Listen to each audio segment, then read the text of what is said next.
पीका तरमीमी एक्ट सहाफ़ियों के तहफ़्फ़ुज़ की जानिब एक कदम है। डिजिटल मीडिया पर सहाफ़त के नाम पर इल्ज़ाम तराशी की जाती है। इलेक्ट्रॉनिक मीडिया के रूल एंड रेगुलेशन मौजूद हैं। सोशल मीडिया पर कोई भी कुछ नहीं कह सकता है। वज़ीर इत्तलात अता तारड़ की मीडिया से गुफ्तगू। अता तारड़ का कहना था कि बिल से वर्किंग जर्नलिस्ट मुतासिर नहीं होगा। पीका एक्ट तरमीमी बिल का दायरा सोशल मीडिया तक महदूद है।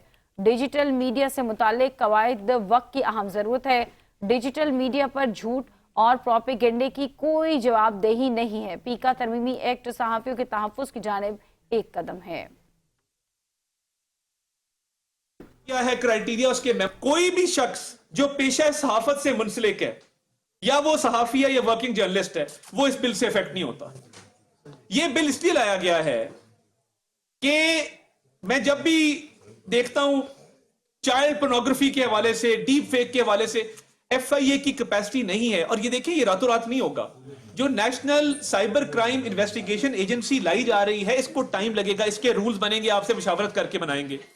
Number 2, and I say this on behalf of the Interior Minister, number 2, जो डिजिटल राइट्स प्रोटेक्शन अथॉरिटी बनाई जा रही है उसमें रखा गया है क्राइटेरिया उसके मेंबर का कि वो किसी एक मेंबर ऐसा होगा जो वर्किंग जर्नलिस्ट होगा, जो किसी प्रेस क्लब के साथ मुंसलिक होगा और वो बाकायदा तौर पे सहाफी की डेफिनेशन के जुमरे में आएगा। ये नहीं होगा कि मेरा दिल करे तो मैं फोन निकालूं और मैं को जी मैं डिजिटल सहाफी हूं आज के बाद और मैं वीडियो बना के जो मर्जी उस पर कमेंट करना शुरू कर दूं। इसमें कहीं वर्किंग जर्नलिस्ट को टारगेट करने के हवाले से कोई शिक मौजूद नहीं है।